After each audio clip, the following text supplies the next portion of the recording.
안녕하세요. 오늘도 사연 살롱을 찾아주셔서 감사합니다. 저는 인천에 살고 있는 40대 초반의 여성이에요. 이혼한 지 몇 달 안 된 돌싱이고요. 이번 생에서 두 번 다시 마주치고 싶지 않은 시댁 인간들과 한심한 남편 때문이죠. 저처럼 시댁과 남편을 참다 이혼하신 분들 많으신 것 같더라고요. 저도 오늘은 제 이야기 풀어보고 공감과 위로를 받고 싶어요. 그럼 서두는 여기서 줄이고 본격적으로 이야기해 볼게요. 꼭 들어주세요. 저희는 부모님이 함께 작은 청소업체를 운영하셔서 두 분 다 항상 바쁘셨어요. 그러다 보니 7살 위인 언니가 엄마처럼 저를 챙기고 돌봐줬어요. 초등학생 때 준비물 챙기고 숙제 봐주는 건 물론이고 중학교를 거쳐 고등학교에 가서도 공부도 다 가르쳐주고 대학 어디에 원서를 넣을지까지 전부 신경을 써줬어요. 엄마 아빠는 언니도 많이 사랑했지만 저를 언니랑 한참 나이 차이를 두고 낳아서인지 유난히 어린애처럼 생각하셨어요. 그러다 보니 언니가 저한테 잘하다가 한 번 실수해도 야단을 치셨는데요. 그게 의도치 않은 건데도 그러셨어요. 제가 더 미안하고 민망할 정도로요. 어떤 일이 있었냐 하면 고등학생 때 학원 끝나고 언니가 저를 데리러 오기로 했었는데 마침 막 회사에 들어간 신입사원이었던 언니가 일이 많아 빠져나오지 못해서 밤 11시까지 기다린 적이 있었어요. 엎친 데 덮친다고 갑자기 엄청난 비까지 와서 제가 편의점에서 비닐우산 하나 사서 엄청난 폭우 속을 헤집고 집에 왔거든요. 그 바람에 감기에 잔뜩 걸려서 학교도 결석하고 꽤 고생을 했어요. 그때 엄마가 어찌나 언니를 야단쳤는지 몰라요. 성민호는 애를 혼자 밤늦게까지 둬서 이 지경을 만들면 어떻게 해? 네가 학원 끝나고 데려오기로 했으면 제대로 했어야지. 이게 뭐야? 언니도 회사 일 때문에 바빠서 조금만 기다리라고 계속 그러다가 못 온 것뿐인데 너무 엄마가 화를 내니까 제가 엄마한테 뿔이 나더라고요. 언니는 아무 말도 안 하고 있는 것도 답답했죠. 결국 아파서 목소리도 제대로 안 나오는데 제가 한마디 하고 말았어요. 엄마는 나 어릴 때부터 언니한테 엄마 역할까지 맡겨놓고서 왜 그렇게 야단을 쳐? 언니가 엄마 대신 일만 하는 사람이야? 언니도 언니 인생이 있잖아. 앞으로 내가 혼자 다니면 되겠다. 엄마는 집에 일찍 오는 날도 나 데리러 올 생각 안 하니까. 그럼 되지? 아님, 엄마 그만 좀 해. 엄마가 이러면 내가 더 미안하잖아. 엄마야말로 제 말에 민망한 표정으로 방을 나가셨어요. 언니와 저는 서로를 보며 씩 웃었죠. 야, 박운미, 너 좀 컸다 이거야? 막 엄마한테 대드네? 내가 뭐 틀린 말 했어? 엄마가 너무 언니한테만 뭐라 그러잖아. 그럼 엄마가 데리러 오지. 안 그래? 엄마는 나를 믿었으니까 그러신 거야. 라며 언니는 제 머리를 쓰다듬었어요. 언니는 이렇게 어른스럽고 멋있는 사람이었어요. 제가 대학을 졸업해서 회사에 들어갈 무렵에는 결혼도 하고 자기 사업을 했어요. 형부는 외국에서 박사학위를 받고 한국에 온 지 얼마 안 돼서 대학에서 막 자리를 잡고 있었죠. 어떻게 보면 언니가 형부를 거의 먹여 살린 거나 다름없는데 형부가 성격도 밝고 너무 좋은 사람이라서 큰 불만 없었어요. 그리고 굉장히 열심히 노력해서 몇 년 안 돼서 중위권쯤 되는 대학의 교수가 되었고요. 형부가 교수 임용된 기념으로 가족들이 모여서 밥을 먹는데 세상에 형부가 모든 걸 제 취향에 맞춰주셨더라고요. 우리 와이프가 처제 스타일에 맞추자고 해서 내가 열심히 준비했는데 어때? 아니, 이러면 형부 축하 파티가 아니라 제 생일 파티 같잖아요. 좀 미안한데요? 아니야. 우리 부부 바쁘고 정신 없을 때 처제가 우리 집 와서 좀 많이 도와줬어. 아, 물론 장모님도 우리 채린이 봐주신 거 정말 감사하게 생각하고 있습니다. 그래도 자기 회사 일도 바쁜데 항상 저희 집 도와준 처제한테 너무 고마워서요. 제가 장인어른 장모님한테는 또 따로 감사 표시 드리겠습니다. 아, 됐네, 이 사람아. 우리는 이걸로도 충분해. 그리고 성미란 윤미 얘들 아주 유별나게 사이가 좋아. 그게 또 부모 입장에서는 아주 고맙기도 해. 그러니 나나 얘들 아빠도 오늘 이 자리에 아무 불만 없어. 걱정하지 말게. 그리고 정식으로 교수된 거 정말 축하하네. 감사합니다, 장모님. 앞으로 더 잘하겠습니다. 그렇게 언니 부부는 열심히 좋은 가정을 꾸리며 살았어요. 물론 언니 사업이 좀 어려울 때도 있었지만 그런 굴곡은 크든 적든 항상 오는 법이라며 유연하게 대처하더라고요. 언니의 대범한 덕인지 사업은 다시 안정을 찾아갔고요. 그러는 사이 저도 30 중반이 돼서 결혼할 사람을 만나게 되었어요. 남편의 어디가 좋았냐고 하면 평범함이었어요. 어디서도 튀지 않고 무난한 사람이요. 저는 같이 사는 사람은 너무 개성이 강해도 힘들다고 생각했거든요. 남편은 연애할 때는 그냥 무난하기만 한 게 아니라 자상한 면도 있었어요. 하지만 결혼하고 나니 시댁 식구들은 상견례나 결혼식에서 보여줬던 수더분하고 친절한 모습이 아닌 자신들의 본성을 드러냈어요. 게다가 시댁에 와서 살고 있는 손이 시누이는 정말 가관이었어요. 분명 결혼했다고 들었는데 시댁에 갈 때마다 제 집처럼 오만 곳을 난장판을 만들고 게으른 모습으로 누워서 TV만 보길래 이상하다 싶었는데요. 알고 보니 몇 달째 남편하고 별거 중이라고 하더라고요. 하긴 제 결혼식 때도 시누이 부부가 같이 있는 걸 보지 못했고 둘 다 표정이 굳어서 솔직히 싸웠나 싶었거든요. 알고 보니 이런 속사정이 있는 거였어요. 시누이가 시댁이 있는 것까지는 뭐 괜찮았어요. 그런데 진짜 더러워도 너무 더러운 거 있죠. 물론 저도 잘 치우지 못하지만 신우는 해도 해도 너무하더군요. 신우가 쓰는 방은 문을 열면 탁한 공기에 코를 찌르는 이상한 냄새가 났고 술병에서부터 과자 봉지에 라면 부스러기까지 오만 쓰레기가 다 널려 있었어요. 이 정도면 정말 문제 있는 거잖아요. 그리고 분명 저랑 남편이 올 때까지 자고 있다가 나왔는데 씻지도 않고 부엌에 가서 과일을 가져다가 먹으라고 건네주더라고요. 아무리 하루 종일 집에 있었다고 해도 이건 아니잖아요. 정말 위생관념에 심각한 문제가 있었어요. 만약에 남편하고도 저러고 살았으면 별거 할 만하다는 생각이 절로 들었어요. 그리고 시누이는 몇 달 안 돼서 정식으로 이혼을 했죠. 남편은 끝까지 신우 남편을 나쁜 사람으로 몰았어요. 지가 모자란 게 있다고 우리 집을 우습게 봐? 나 참 가짜나서. 분명히 결혼하기 전에 우리 엄마랑 아빠가 말했거든. 우리 누나 곱게 키워서 집안일 잘 못하니까 손에 물 한 방울 묻히지 않게 해야 한다고 했어. 알았다고 하더라고. 그러더니 뭐 아유 결벽증 환자처럼 굴더니만 이렇게까지 할 줄은 몰랐네. 누나가 안 됐지. 어쩌다 저런 놈을 만나서.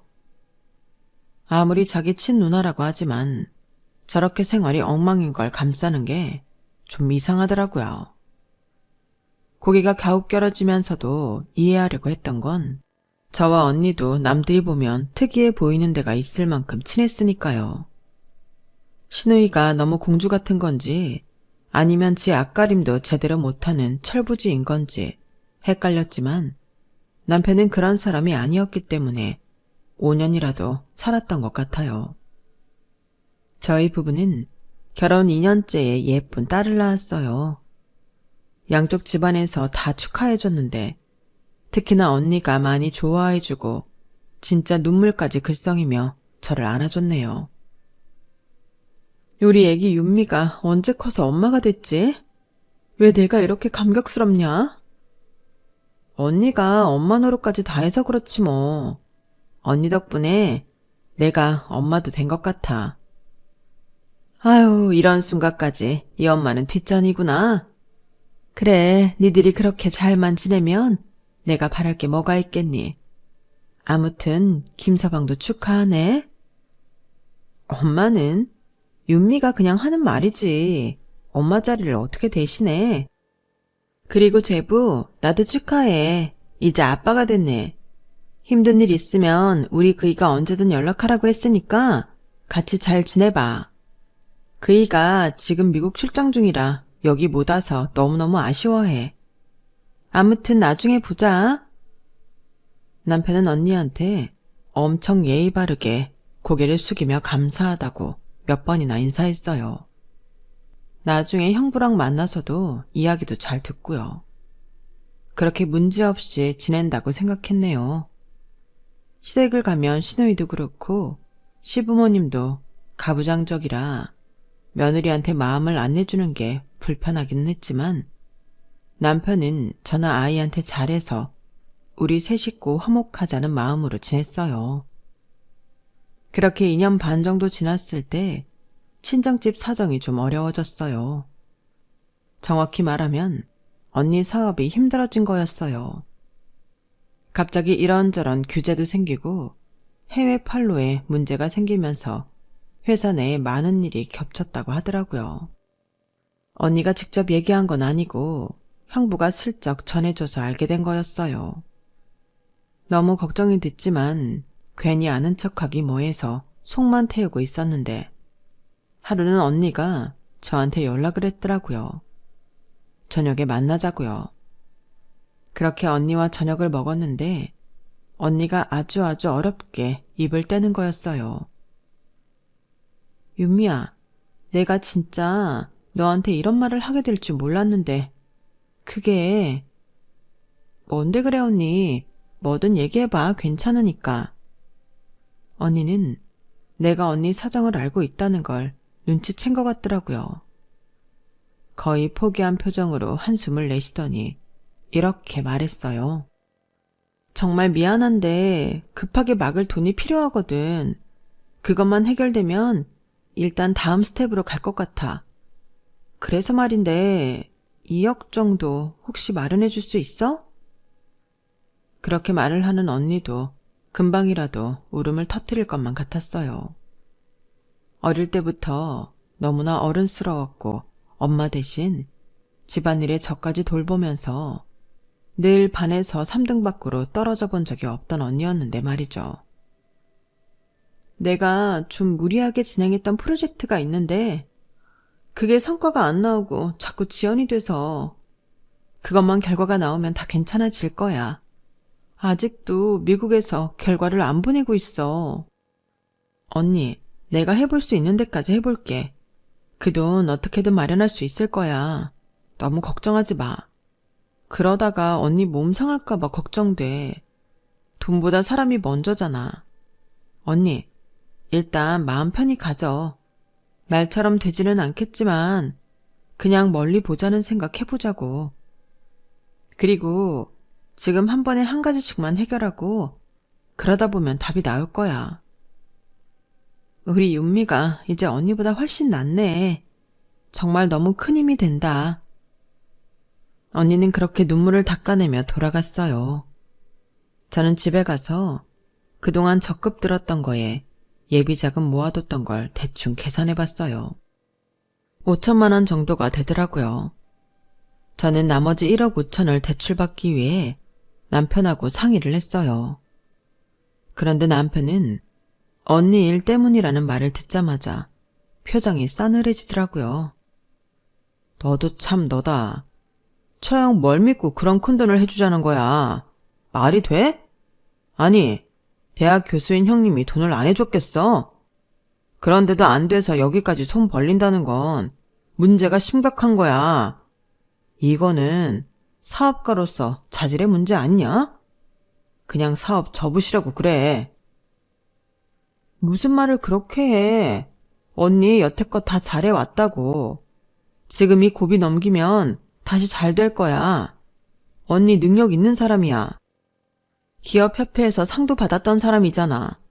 그런데 무슨 말을 그렇게 해. 우리 이 아파트, 이런 말 좀 치사하지만 내가 돈 더 많이 보탠 거 알지? 우리 아파트 담보라 한 거 없잖아. 이걸로 대출 좀 받아서 언니 도와주자. 우리 언니 진짜 다 갚을 거야. 걱정하지 마. 아, 안 돼. 미쳤어? 이게 우리 재산이야. 아니, 딸내미 미래를 위해서라면 쓰던 돈도 안 쓰는 사람이 자기 언니 일이라면 왜 이렇게 정신을 못 차리냐? 네가 니네 언니 좋아해서 그러는 건 네 자유인데 내 생활까지 위험하게 만들지는 마. 이런 일 버렸으면 처형이 알아서 해야지. 어떻게 너한테까지 와서 돈 얘기를 하냐? 솔직히 짜증난다 진짜. 진짜 이럴래? 언니 내가 우리한테 얼마나 잘했는데 그래. 솔직히 자기 쓰는 손목시계며 지갑이며 다 우리 언니랑 형부가 해준 거잖아. 지난달까지 먹은 보약도 언니가 지어준 거 아니었어? 그런데 이렇게 사람 힘들다고 안면 싹 바꿔? 자기 이것밖에 안 되는 사람이었어? 그러게. 나한테 허세 부릴 돈 있으면 모아뒀다가 이럴 때 쓰지. 왜 평소에 돈 관리 잘 못하고 이러냐고. 1억 5천? 그거 땅 파면 나오냐? 어디 가서 그냥 달라고 하면 줘. 절대 안 돼. 넌 사람이 그렇게 물러서 앞으로 험한 세상 어떻게 살려고 하냐? 형제지간에도 절대 하면 안 되는 게 돈 거래야. 너 정신 차려. 남편이 너무 냉정하게 나오니 소름이 다 끼치더라고요. 언니랑 형부한테 뭐 받아먹을 때에는 그렇게 헤헤거리던 인간이 언니 사업이 힘들다는 말 나오자마자 변해버리는데 솔직히 징그러웠어요. 평소 남편의 행실을 보면 언니가 힘들면 먼저 도와주자고 할 줄 알았거든요. 그런데 돈거래는 절대 안 된다고 칼같이 자르는 게 좀 화가 나더라고요. 그냥 여기서 끝났으면 모르겠는데 이 인간은 나중에 지네 본가에까지 이 얘기를 다 떠들어댔어요. 그래서 제가 갑자기 시댁에 불려가지 않았겠어요. 시아버지도 시어머니도 저를 노려보고 있었고 그 앞에 신우가 서서 저한테 아주 일장연설을 하더라고요. 올케 친정이 어렵다고 멀쩡한 우리 재영이 어깨에 짐 지우면 되겠어? 어디서 아파트를 잡혀서 돈을 빌리겠다는 말을 해. 절대 안 돼.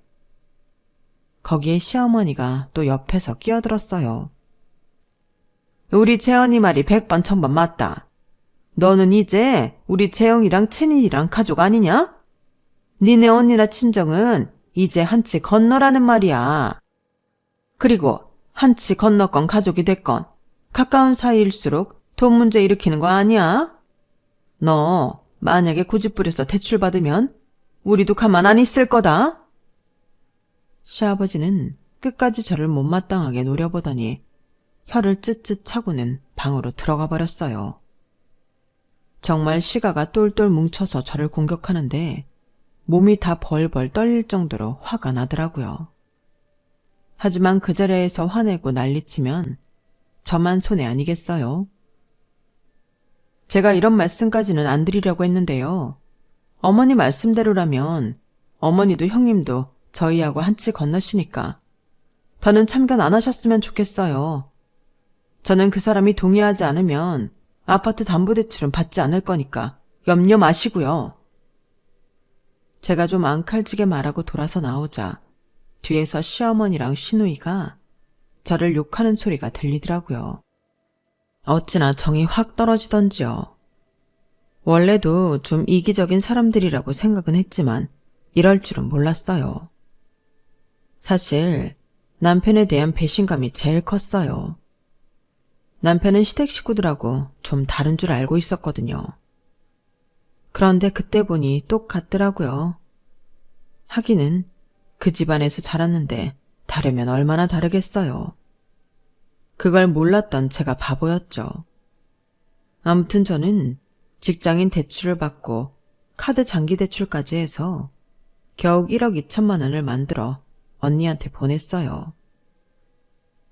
언니, 2억은 못 채워서 미안해. 이걸로라도 어떻게 됐으면 좋겠다. 정말 미안해, 언니.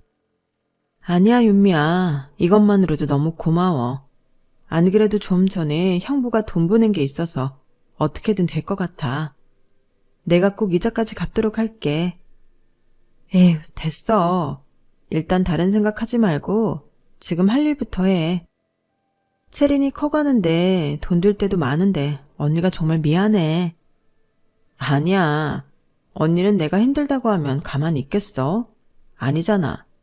그런 말 하지 말고 그냥 언니 지금 할 수 있는 일 해. 알았지? 저는 이걸로라도 언니가 어릴 적부터 저를 위해 해준 걸 갖고 싶다는 생각이 있었어요. 사실 부모님이 제 과외에 신경 쓰지 않은 건 공부 잘하는 언니가 다 알아서 해줬기 때문이거든요. 언니가 대학 입시까지 다 신경 써줬기 때문에 솔직히 부모님은 할 일도 없었고요. 결혼할 때도 혼수 섭섭하게 해가지 말라고 많은 걸 챙겨준 언니인데 이게 대수겠어요. 저는 언니가 부담 갖지 않기만을 바랐어요. 그런데 남편은 점점 저희 친정을 우습게 보기 시작했고 언니네를 무시했어요. 한마디로 여태 숨겨왔던 본 모습을 보이기 시작한 거죠.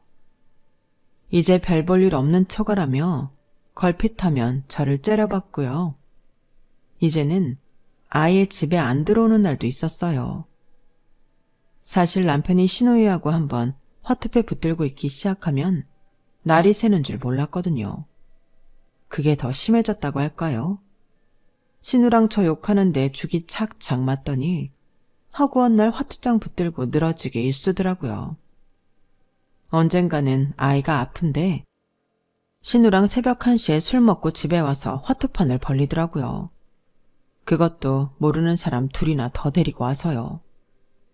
저는 아이 옆에서 저들이 얼른 가기만 기다리고 있었는데 남편이 큰 소리로 저를 부르더라고요. 야, 윤미야, 여기 맥주랑 안주 좀 가져와. 입에 들어가는 게 없으니까 심심해 죽겠다. 울케, 방건조 오징어 없어? 맥주에는 그게 딱인데. 요 앞 편의점에 팔지 않나? 좀 갔다 와. 저는 아이가 자고 있는지 확인하고 나와서 조용히 말했어요. 지금 채린이 아파서 약 먹고 겨우 잠들었어. 그런데 아빠랑 고모가 이러고 있으면 어떡해? 지금 몇 시인 줄이나 알아? 형님, 고모가 돼서 아이한테 이런 모습 보이고 싶으세요? 정 그렇게 술 마시고 화투 치고 싶으면 본가로 가세요. 이 사람들도 데리고요. 어머, 올케. 지금 우리 쫓아내는 거야? 그래? 아니, 기가 막혀서 내가 데려온 사람들 앞에서 어떻게 얼굴에 똥칠을 할 수가 있어? 자꾸 목청 높이지 마세요. 채린이 아프다고 말씀드렸잖아요. 얼른 나가주세요. 그러자 남편이 괜히 시근덕대며 고집을 피우더라고요. 야, 네가 뭔데 우리 누나한테 이래라 저래라야. 애들은 원래 아프면서 크는 거야. 네가 지금 분위기 망치고 있는 건 아냐? 됐고, 누나, TV 좀 켜봐. 지금 뭐 격투기 하는 데 있을걸? 그거 틀어놓고 보면서 하자. 너는 얼른 가서 안주거리 좀 사오고 방건조 오징어. 저는 완전 폭발해서 화트를 놓은 담요판을 현관 밖으로 집어 던지고 있는 힘을 다해 남편과 신우이를 밖으로 쫓아냈어요. 그러자 신우이 친구 둘은 알아서 나가더라고요. 새벽에 이렇게 소란 피우면 관리실 통해서 민원 들어와. 알아? 그렇게 술이 좋고 화투가 좋고 니네 누나가 좋으면 니네 집에 가서 해. 제가 현관문을 닫자 밖에서 혀를 차며 제 흉을 보는 남편과 신우이 목소리가 들렸어요. 그러더니 엘리베이터를 타고 내려가는 것 같더군요. 저는 다시 아이 옆에서 거의 뜬 눈으로 밤을 새웠어요. 아침 해가 뜰 무렵이 되어서야 아이는 열도 내리고 안정을 되찾았어요. 남편은 출근할 시간이 돼서야 집으로 돌아왔어요. 그리고 거의 눈도 못 뜨면서 셔츠를 갈아입고 갈지자로 걸어서 나가더라고요. 그런데 문제는 시어머니가 이 일로 저를 찾아와 잔소리를 했다는 거예요. 제가 아이를 친정에 맡겼다가 퇴근하며 데리고 왔는데 시어머니가 거실에 아이 먹을 과일을 다 까먹고 앉아있다가 다짜고짜 큰 소리를 치는 거였어요. 야, 네가 뭔데 내 새끼들 집에서 내치니? 술 좀 마시고 노는 게 뭐 그리 대수라고. 애들이 그렇게 사회생활 하는 거지. 너는 사교성 없는 거 티내는 거야 뭐야? 애 아픈 게 내 새끼들 체면보다 중요해? 새벽 1시에 무작정 쳐들어와서 시끄럽게 하는 게 사회생활이에요? 그러다가 아파트에서 쫓겨나요. 그리고 애 아픈 게 중요하다뇨. 당연히 제일 중요하죠. 어른이 술 마시는 게 중요한가요? 채린이 어머니 손녀 아니에요? 내 손녀니까 말할 수 있는 거야. 애들이 아프기도 하고 다치기도 하면서 자라는 거지. 너처럼 그렇게 치마폭에 감싸서 어쩔 줄 모르고 키우면 잘 크는 줄 아니? 좀 막 놓고 키워. 아주 이게 우리 애들한테 뭐 하나라도 더 차려주지는 않고 대놓고 내쫓아? 너 한 번만 더 그래라. 네 잘난 언니도 망했는데 우리가 무서울 게 있는 줄 알아? 아, 예. 집안에 돈 버는 사람이 있어야만 무서운 건가요? 왜 이러세요? 저희 엄마 아빠도 어머니랑 아버님보다는 돈 많아요. 그럼 돈 가지고 한번 해볼까요? 그렇게 어머니 아들 딸 노는 게 좋으면 어머니가 판 깔아주세요. 맥주랑 안주도 사 놓으시고요. 그날 이후로 저와 시댁 그리고 남편 사이는 틀어져 버렸어요. 남편은 이제 친정 부모님 생신이나 명절에도 전화조차 안 하는 사람이 됐고요. 설마 부모님 생신까지 안 챙길까 했는데 엄마 생신에 이어 아빠 생신까지 아예 모르는 척 하는데 진짜 이가 갈리더라고요. 제가 남편이 바쁘다고 대신 전해달랬다고 대충 둘러댔지만 엄마는 뭔가 이상한 걸 느끼신 것 같았어요. 니네 별일 없냐? 괜찮은 거 맞아? 괜찮아. 혹시라도 무슨 일 생기면 그때는 내가 먼저 말할게. 그때 저도 제가 왜 그렇게 말했는지 모르지만 아마 앞날을 예상했던 것 같아요. 제가 남편하고 헤어질 것 같다는 거요. 솔직히 저렇게 사람이 변했는데 그런 사람을 믿고 어떻게 살겠어요. 언니는 몇 달 후 미국에서 좋은 결과를 받았고 다시 트자 모든 길이 뚫렸어요. 그러면서 제가 빌려줬던 돈에 1,000만 원을 더 보내줬더라고요. 윤미야, 진짜 너무 고마웠어. 네가 얼마나 큰 힘이 됐는지 몰라. 돈보다도 네가 해준 말들이 더 힘이 많이 됐어. 고맙다. 그렇게 언니는 다시 잘 해냈고 점차 안정을 찾아갔어요. 그런 언니를 보는 게 저도 너무 감격스러웠고요. 제가 조금이나마 도움이 됐다는 게 감개무량하더라고요. 그러던 차에 시누이가 재혼을 하겠다고 법석을 떨었어요. 저는 그러나 보다 했죠. 그런데 남자가 5살 연하의 피부과 의사라고 하더라고요. 그런 남자를 어떻게 만났나 제주도 좋다 생각만 했을 뿐 관심 자체를 갖지 않으려고 했어요. 아니, 신경 쓰고 싶지도 않았어요. 그런데 갑자기 시누이가 저를 시댁으로 부르더라고요. 그날따라 시부모님도 시누이도 아주 저한테 친절하게 잘하는 거였어요. 시누이는 전에 없이 저한테 팔짱까지 끼면서 부엌일도 하지 말라며 지 옆에 앉으라는데 한마디로 쎄하더라고요. 이거 뭔가 있구나 싶었어요. 이 인간들이 저한테 잘해준다고 이제 제가 그걸 곧이곧대로 믿을 짬밥은 아니었으니까요.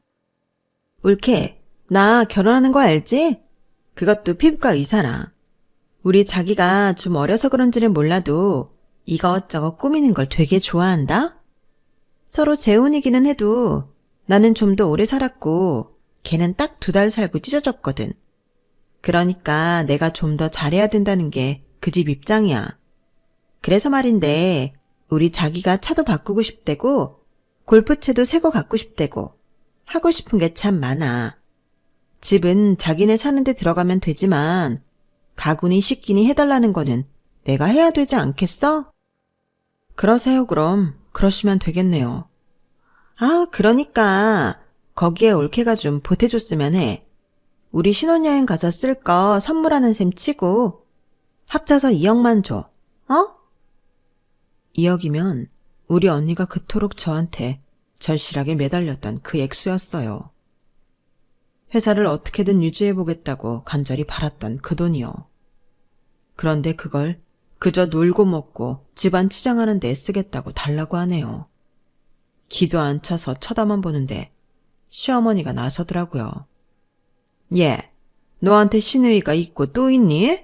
하나밖에 없는 시누이 아니냐? 너 언니가 돈 갚아서 현금 갖고 있지 않니? 남는 건 니네 아파트 대출이라도 받아. 야, 니네 아파트 지금 보니까 많이 올랐더라.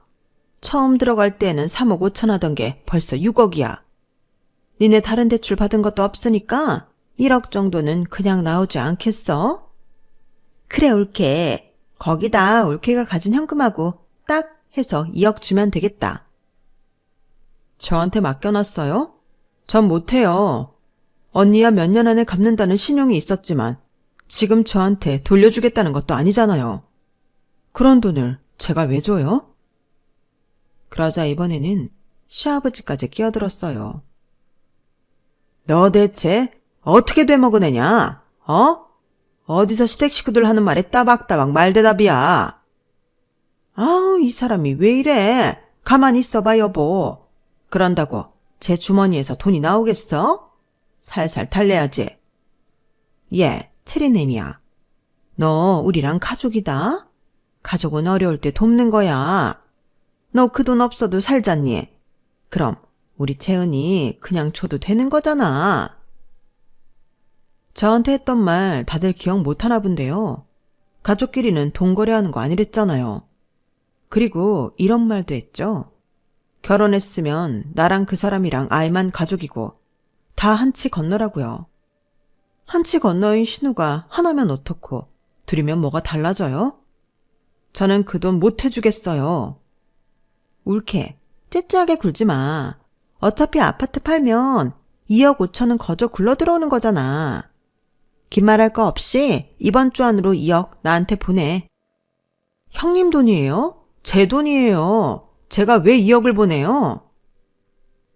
너 이제 보니까 아주 속이 좁구나. 네 언니 돈 못 빌려주겠다고 이러는 거지? 네, 맞아요. 저 속 좁은 것도 맞고 우리 언니 힘들 때는 나 몰라라 해놓고 이제 와서 저한테 이러는 거 싫어요. 제 돈이고요. 아파트도 제 지분이 더 많아요. 저는 그럼에도 남편 존중해서 저 혼자 대출 안 받았던 거니까요. 이번에는 제가 못하겠습니다. 그렇게 아세요. 제가 칼같이 딱 끊고 집에 오니 남편은 그동안 저한테 언제 못되게 굴었냐는 듯 아주 살갑게 굴더니 애원하듯 말하더라고요. 윤미야, 우리 누나 이번이 마지막 기회일지도 몰라. 어디서 또 저런 마음에 드는 좋은 남자를 만나겠어. 누나 한 번만 도와주자. 어? 집안에 의사 한 명 있으면 얼마나 좋아. 네가 오케이만 하면 대출은 내가 가서 받을게. 어? 의사가 있으면 좋기는 한데 나한테 뭐가 좋겠어? 새 차에 새 골프채에 새 식기 이따위가 찾는 그 남자나 니네 누나가 한심한 수준 똑같지. 뭐? 지금 말 다 했어? 다 안 했어. 니네 집안 사람처럼 이기적이고 가짜는 것들은 보다 처음 본다. 너 우리 언니한테 어떻게 했는데 이제 와서 이래? 아주 우리 언니 사업 망할 것 같으니까 집안 전체를 깔보고 나랑 채린이한테까지 막대하더니 이제 와서 지네 누나를 도와달라네? 야, 이런 양심 없는 새끼야. 야, 너 지금 나한테 새끼라고 했냐? 했다. 어쩔래? 너도 니네 집안 식구 맞구나. 어쩜 이런 더러운 인간이란 걸 내가 못 알아봤을까? 나 더는 너랑 안 살아. 이혼한다고. 채린이가 힘들까봐 참았는데 이런 인간들하고는 상종 안 하는 게 답이겠어. 야, 너 진짜 이혼할 거야? 그래? 내가 이 상황에서 미쳤다고 빈말하니? 너랑 끝이라고. 그러니까 이 집에서도 나가. 네 목 챙겨줄 테니까. 그렇게 저는 남편을 그 자리에서 밀어내서 쫓아내버렸어요. 전 다음날 바로 이혼 변호사를 찾아가 법적 수속을 밟기 시작했는데요. 남편은 지가 쫓겨난 게 쪽팔렸는지 지네 집에 똑바로 얘기를 안 했나 보더라고요. 시누이 상견례 날 시어머니가 저 안 온다고 전화를 했더라고요. 너 지금 집안 행사 파토 낼 일 있어? 당장 못 와? 제가 거기를 왜 가요? 저 할머니 아들하고 이혼할 거예요. 이미 소장 다 준비됐고요. 댁의 아들 지금 아파트에 못 들어와요. 제가 쫓아내서. 그건 아세요? 너 진짜 독한 년이었구나. 어쨌든 저쪽에서는 네가 오는 줄 아는데 나오기는 해야 할 거 아니야? 아, 그래요? 구색은 끝까지 맞추시겠다. 괜찮으시겠어요? 제가 가면 가만히 안 있을 건데요. 댁들이 나한테 그동안 했던 거며 할머니 딸이 얼마나 집안을 돼지우리처럼 해놓고 사는지 내가 다 얘기할 건데. 정말 갈까요? 독한 년. 나쁜 년. 시어머니는 이렇게 씩씩거리더니 전화를 끊어버렸어요. 그래도 자기 딸 재혼하는 상견례 자리는 망치고 싶지 않았나 봐요. 아니, 근데 무슨 재혼하는 사람들끼리 상견례인지 그것도 좀 웃기기는 하더라고요. 경우에 따라 할 수도 있겠지만 재혼은 웬만하면 조용히 가족하고 친구들끼리 모여 식사하며 결혼식을 마무리하던 걸 많이 봐서요. 아무튼 저는 남편 짐까지 다 시댁으로 실어보내고 아파트를 팔아서 남편이 줬던 몫만큼 딱 돌려보내고 이혼 소송을 했어요. 그렇게 저와 남편은 갈라지게 되었고 저는 친정 부모님과 함께 살게 되었네요. 따로 살겠다고 하니 제가 일하면서 혼자 아이 보는 게 보통 힘든 거 아니라고 아이 봐주시겠다고 같이 살자고 하셨어요. 아이도 아이지만 저 혼자 사는 걸 보고 싶지 않으셔서 그런 것 같아요. 언니 가족도 저희에게 신경 많이 써줘서 딸아이도 전보다 더 잘 지내고 있어요. 나중에 들었는데 결국 신우 재혼은 깨졌다고 해요. 신우가 남편 집안에 이런저런 거짓말을 좀 했나 보더라고요. 자기가 꽤나 잘 나가는 것처럼 꾸몄던 거죠. 그런 게 다 들통나서 자칫 사기죄로 고소까지 당할 뻔했다고 하더라고요. 남편은 시댁에 얹혀 살다가 시부모님이 신우이랑 둘 다 데리고 살 수 없다고 해서 혼자 원룸에 나와 살고 있다는군요. 그런데 몰랐는데 시댁에 빚이 좀 있었나 봐요. 그걸 갚다가 결국은 안 돼서 살던 집은 팔고 지방으로 내려갔다는군요. 그에 비해 저희 집은 여전히 안정적이에요. 부모님 청소업체는 다른 사람한테 팔고 그 돈으로 여유 있는 노후 보내고 계시고 언니네도 계속 잘 살고 있어요.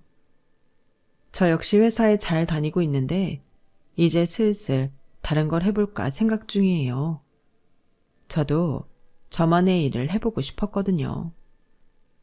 그럼 제 사연을 여기서 마치도록 할게요. 다들 건강하시고요. 행복한 하루 되세요. 여러분, 사연 댓글에 응원과 현명한 조언 부탁드려요. 좋아요와 구독은 저에게 큰 힘이 됩니다. 오늘도 좋은 일 가득하세요.